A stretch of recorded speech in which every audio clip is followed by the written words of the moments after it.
Você está com o Semanário Econômico.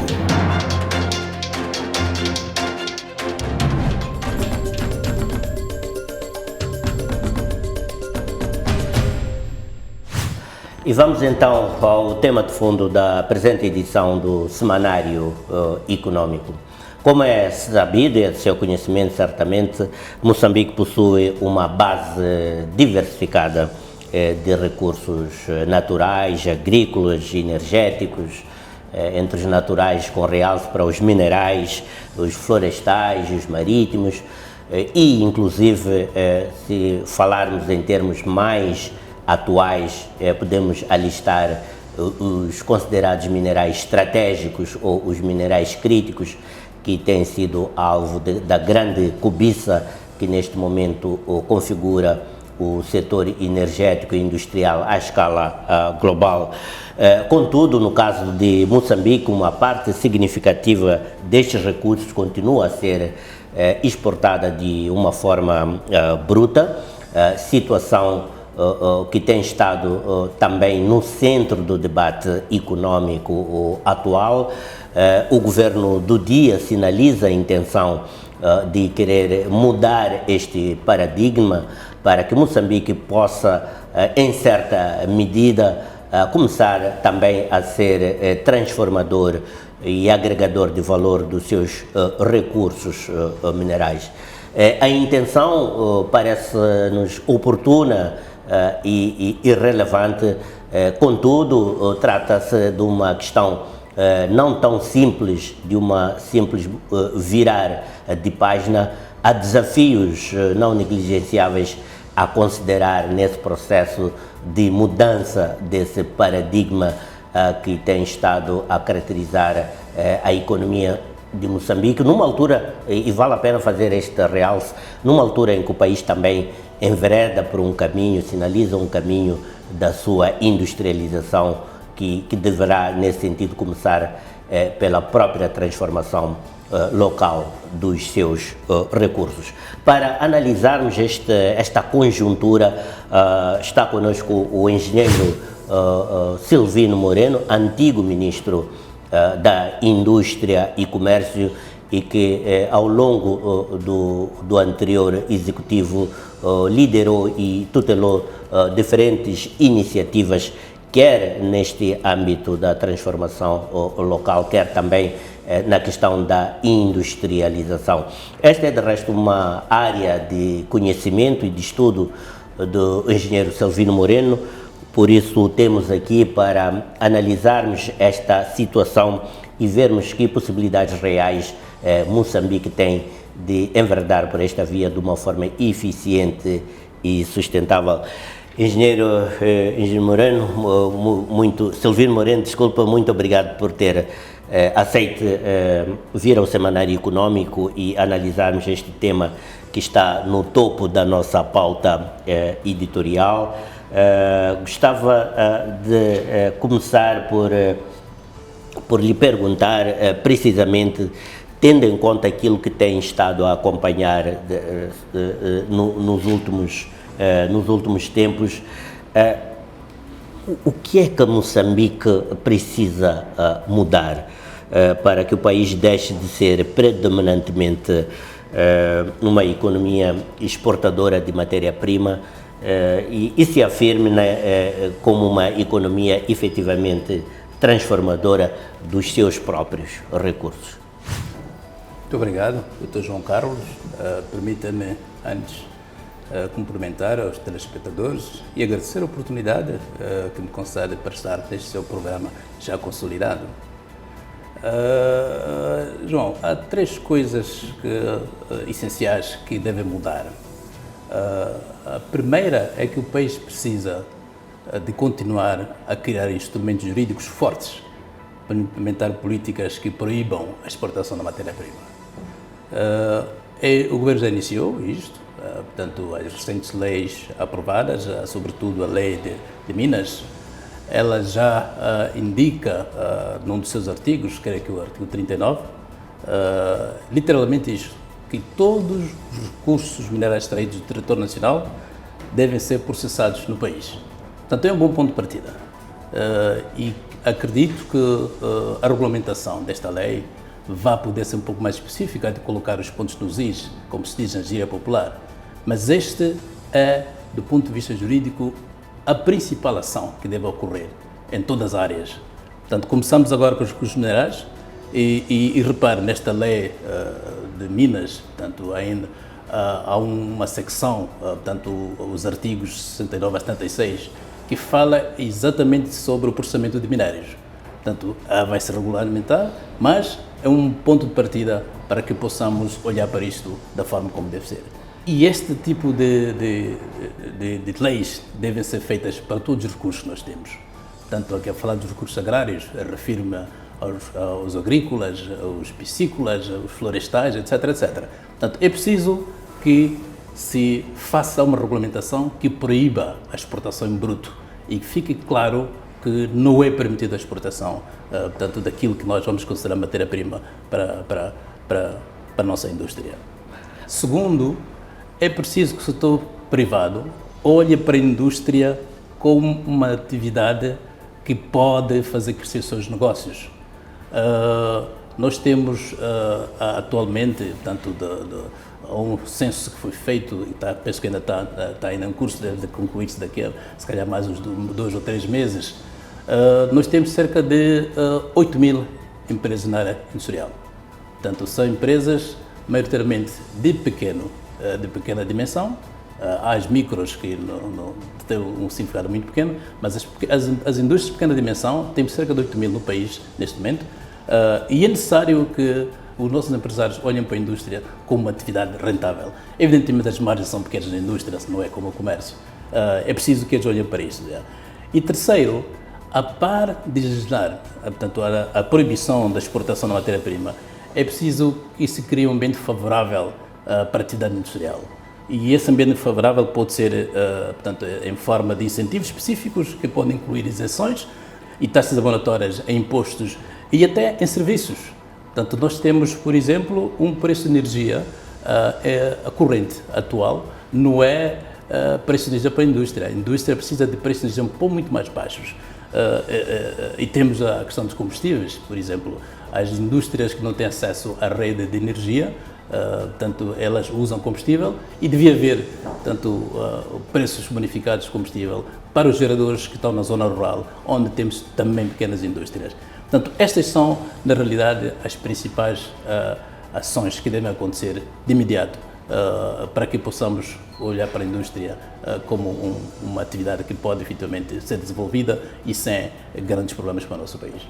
Disse e repetiu isso, que estas decisões estruturantes, designadamente a nova lei de Minas, e podemos até também arrolar a nova lei de conteúdo local, constituem um ponto de partida. O que me faz depreender que o engenheiro Silvino Moreno acredita que há um conjunto de ações que devem ocorrer para que este dispositivo se torne efetivamente propiciador de investimento na área industrial, mineral e de todo o ecossistema empresarial de Moçambique. Que decisões estruturantes acha que são necessárias, a par da regulamentação destas leis, são necessárias de fato para que toda esta intenção já plasmada do ponto de vista jurídico-legal se traduzam efetivamente numa oportunidade para a industrialização do país e não ter efeitos contrários àqueles que se pretende? Bom, a implementação do programa Industrializar Moçambique é uma das decisões estruturantes que o país não pode adiar. O PRONAI, que foi aprovado em 2021, é um programa ambicioso e contém as propostas todas de solução para que o país possa, nos próximos 20 anos, se transformar numa economia de rendimento médio. Preto no branco.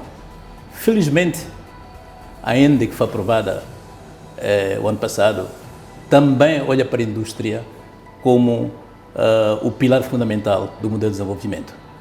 Portanto, a estrutura está lá. É preciso olhar para estes dois instrumentos e, sobretudo, o PRONAI e implementá-lo como foi proposto. O Governo já deu um passo. Este ano aprovou a estrutura de implementação do PRONAI. Portanto, isto é um bom ponto de partida. É necessário que rapidamente todos os outros aspectos relativos a esta implementação ocorram facilmente. Que exigências específicas é que, no caso da PRONAI, existem para que a sua implementação seja rápida, como fez a referência, e o país não perca tempo e oportunidades de transformar a sua economia? O país precisa rapidamente fazer funcionar o modelo de implementação que aprovou este ano. O modelo de implementação prevê que exista uma entidade que vai gerir a unidade técnica de implementação. Portanto, todo o resto é, efetivamente, executar esta proposta que já foi aprovada. Portanto, precisamos todos nós olhar para isto com a necessária urgência e também recomendar às entidades que trabalham no sentido da implementação do PRONAI fazê-lo o mais rápido possível. Evidentemente que há alguns desafios e alguns deles são próprios do processo de industrialização, mas acredito que nesta nossa conversa podemos falar também destes constrangimentos. Pois, a questão tem que ver com a expectativa existentes e a sociedade e a economia, pelas razões conjunturais que atravessa neste momento, olha para a industrialização como uma saída sustentável para reverter a tendência que a economia tem estado a apresentar nos últimos tempos. E a questão que lhe coloco de forma mais específica é quais são as condições necessárias para materializar esta mudança, sobretudo porque o nosso país é muito conhecido e percebido como um país que configura muito bem, do ponto de vista teórico e jurídico legal, aquilo que deve ser feito. Sim. Mas a implementação tem estado a vir à tona de uma forma cada vez mais indisfarçada, que é aí onde muitas ideias e iniciativas imperam efetivamente. Nós precisamos, João, de pensar numa instituição de financiamento à indústria. Portanto, nós precisamos de fazer isso. Na realidade, os países que tiveram sucesso, quase todos eles tiveram uma instituição específica de financiamento à indústria. A indústria não se financia com os créditos normais de comércio. Portanto, os juros da praça são muito altos e ninguém consegue fazer funcionar uma indústria com os juros da praça. Portanto, é preciso que criemos uma instituição financeira que olhe para a indústria como a sua principal atividade. Portanto, tem que haver produtos para a indústria com juros mais brandos e, portanto, financiamentos de médio e longo prazo. Esta é a primeira condição.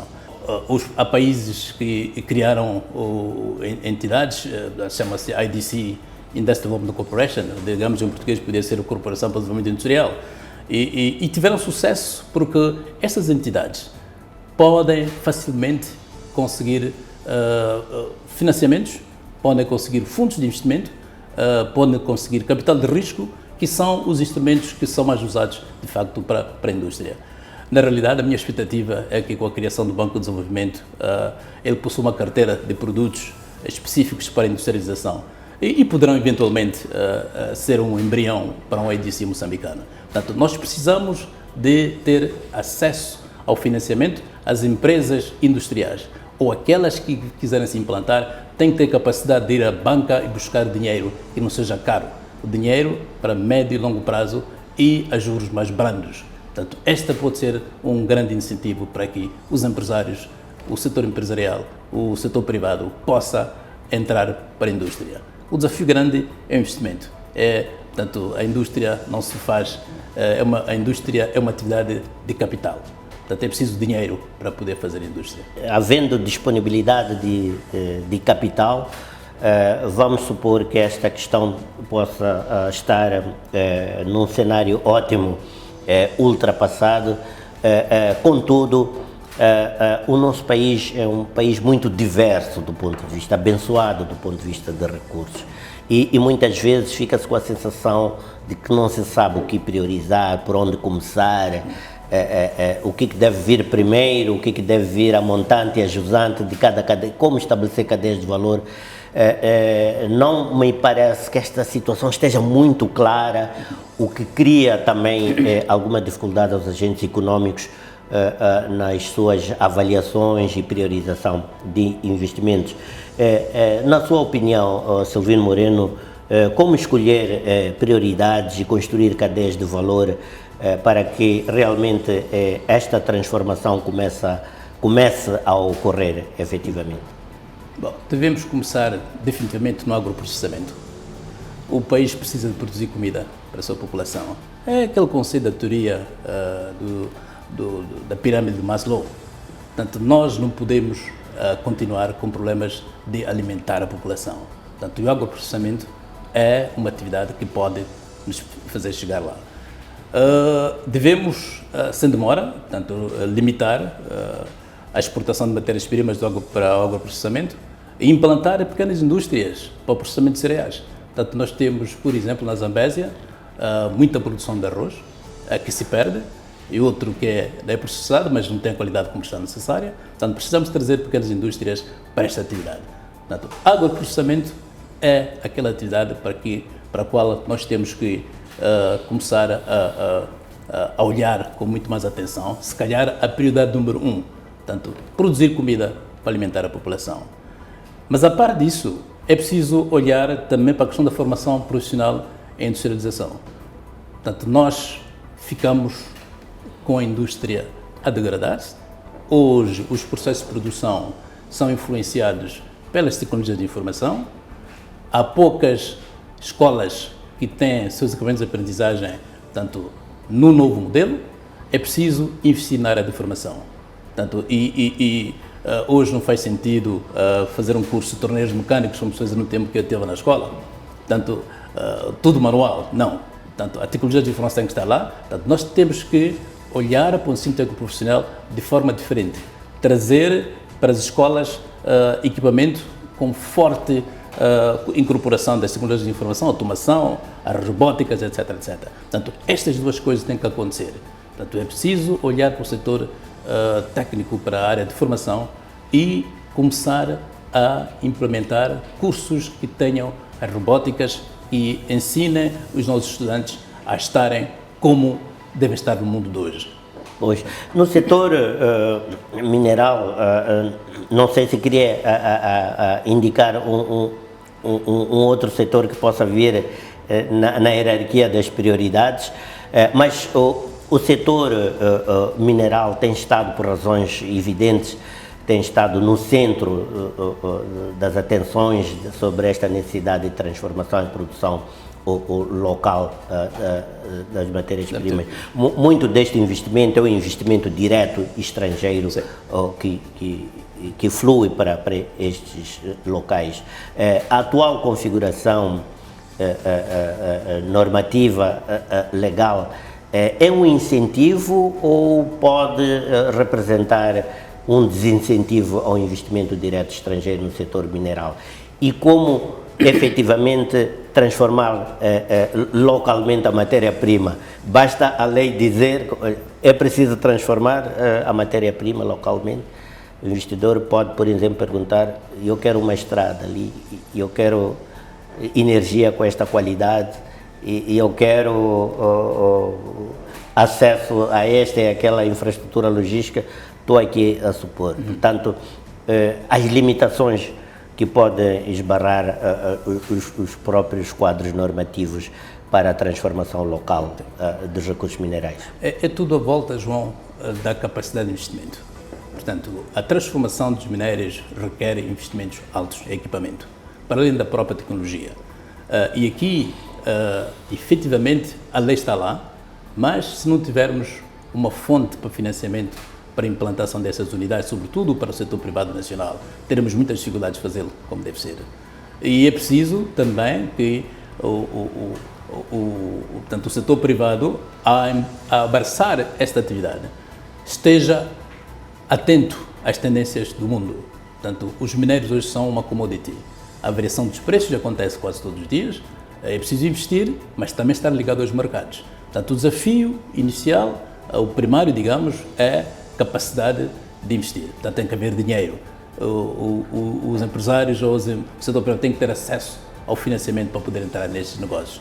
Não acredito que tenhamos, a nível nacional, empresas que possam, portanto, despender o seu dinheiro, fundos próprios para poder investir na indústria, porque as pessoas têm expectativas da multiplicação dos seus dinheiros e este paradigma, esta forma de ser, infelizmente, é aquela que digamos que é a mais comum no pensamento do empresário moçambicano. Olhemos para o papel do Estado. Depois de ter aprovado estes dispositivos, estas novas leis, qual o papel que se lhe reserva efetivamente para que este desiderato se materialize? O Estado tem que continuar a facilitar, a regular e também a proteger. Há um desafio muito grande agora, portanto, nós somos membros de muitas instituições de multilaterais, falo aqui portanto, na área de comércio, por exemplo, estamos no OMC, temos outras, UNIDO, etc, etc.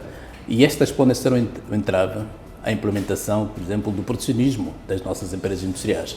Mas é sempre importante encontrar janelas de proteção e atualizar os instrumentos da política industrial.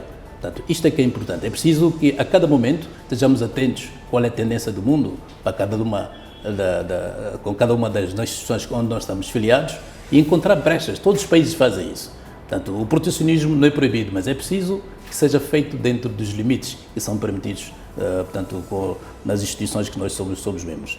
O Estado pode promover a implantação de parques industriais. Portanto, o investimento inicial na implantação das indústrias também tem a ver com as infraestruturas. Portanto, o edifício, a energia que tem que estar lá, a estrada que tem que estar lá, os parques industriais podem ser uma solução de rapidamente se poder fazer a industrialização. E aqui o papel do Estado é muito importante. Tem que ser o Estado a fazer a promoção da construção desses parques, pode, portanto, pensar em situações de parcerias público-privadas, trazendo operadores privados, mas o Estado tem que ter a iniciativa de fazer isso, de mapear, de identificar uma zona, de identificar oportunidades e depois criar as condições, tanto com infraestruturas que possam atrair a entrada do setor privado. E o PRONAI já aponta esses caminhos? O PRONAI já aponta estes caminhos. O PRONAI faz muito mais do que isso. O PRONAI já indica em que zonas, cada uma das indústrias, as possíveis mega-indústrias podem ser implantadas. Isso é com base no mapeamento dos recursos e com base naquilo que foram os vários documentos que antes foram elaborados. Mas mais ainda, a ENDE, portanto a Estratégia Nacional de Desenvolvimento, já faz isto também com precisão. Ela indica o que é que tem que ser implantado em cada uma das províncias, as oportunidades que existem. Fala, por exemplo, da indústria do ferro, em Tete, reconhecido que portanto, que foram descobertas reservas de ferro em Tete. Ela já fala dessa indústria e fala de outras indústrias que devem ser implantadas nos próximos 20, 40 anos, portanto 25, 44, e há instrumentos, portanto, que podem ser devidamente usados para que possamos fazer a industrialização nos termos que pretendemos e que o país possa, de facto, rapidamente desenvolver. A zona de comércio livre continental africana é uma ameaça ou é uma oportunidade para Moçambique nas atuais circunstâncias do país? Esta é uma pergunta pertinente e vou responder tendo as minhas limitações atuais. Deixa-me partilhar, João, que esta é uma grande oportunidade para todos os países africanos e aqueles que souberem aproveitá-la vão poder desenvolver mais rapidamente. E nós, como Moçambique, a zona de comércio continental tem que ser oportunidade. Temos que trabalhar para que essa seja uma oportunidade. Nós temos um grande potencial, sobretudo nas infraestruturas. Você tem um mercado aberto, pode implantar uma indústria aqui e ter um mercado a África toda. Pode atrair investimento estrangeiro, portanto, uma fábrica que produz aqui vai poder vender em toda a África. Portanto, é uma grande oportunidade. É uma grande oportunidade. Oportunidade para as nossas infraestruturas, sobretudo as portuárias. Portanto, nós temos a capacidade de atrair investimento na área da indústria para o Porto de Nacala, ou para a cidade de Nacala, o Maputo, onde nós temos portos, e podemos, portanto, os países a partir destas duas cidades podem exportar para a África toda. Portanto, é uma oportunidade.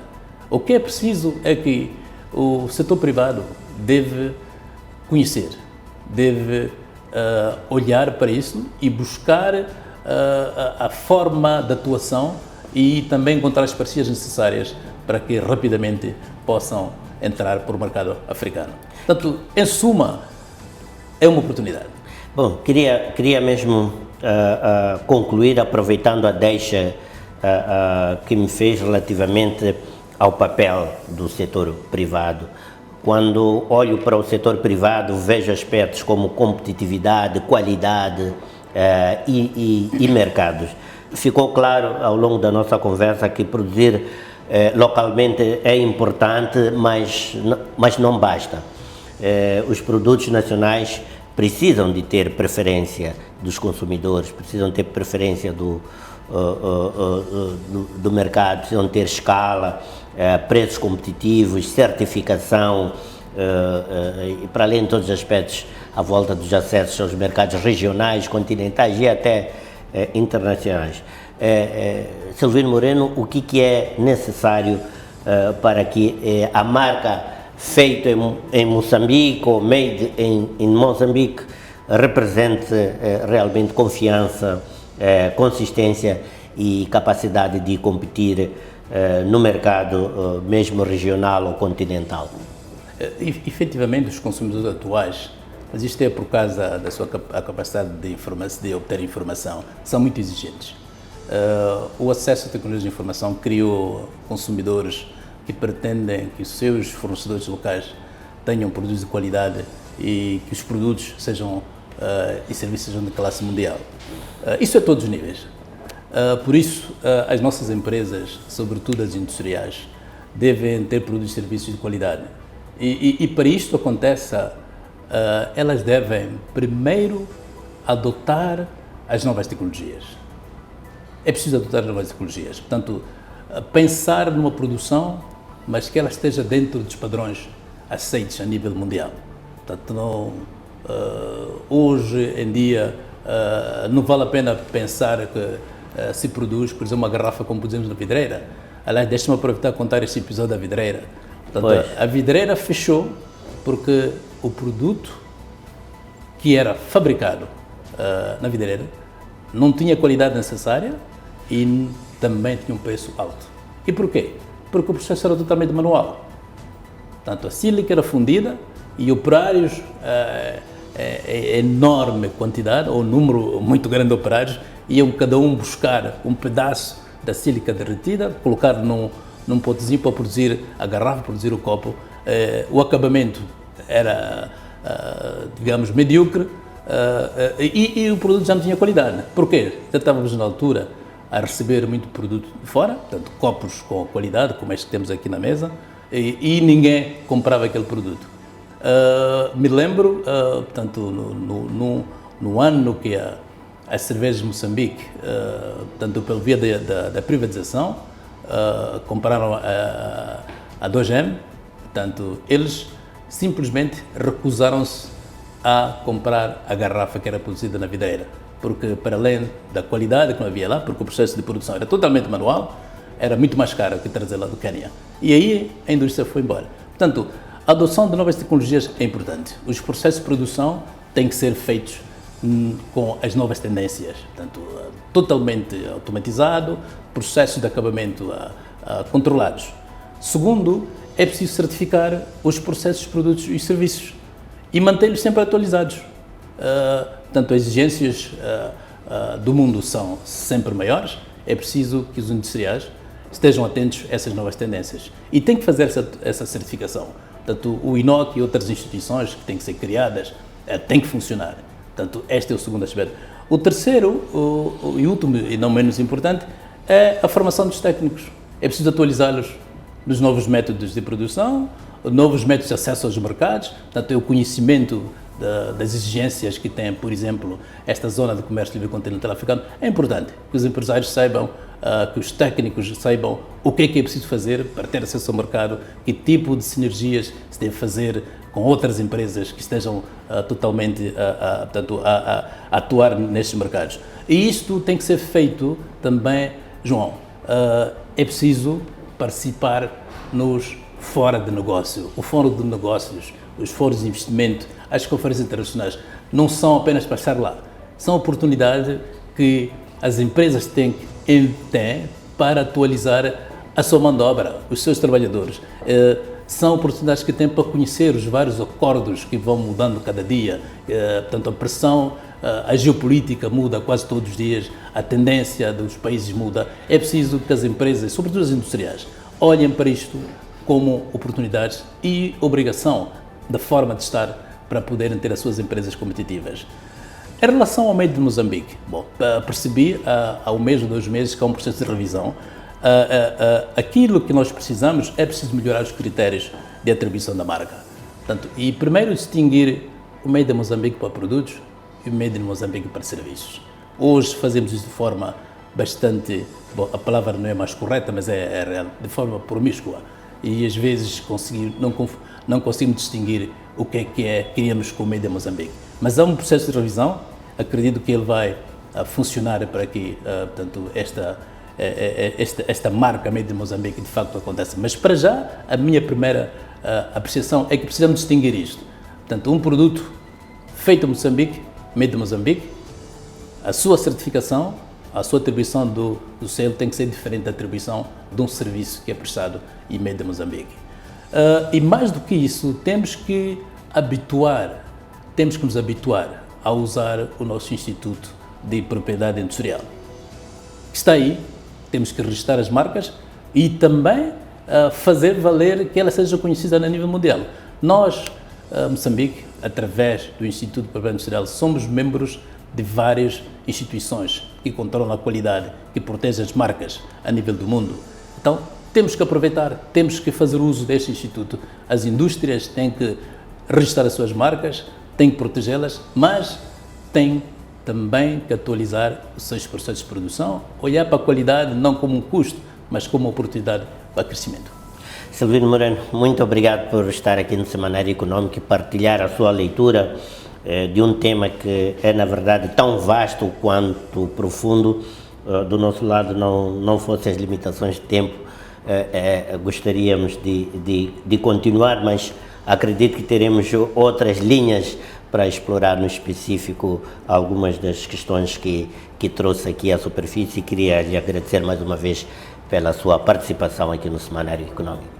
Muito obrigado, eu agradeço mais uma vez esta oportunidade e estou totalmente disponível a qualquer tipo de interação neste tema tão apaixonante e importante para o nosso país, a indústria e a industrialização. Muito obrigado.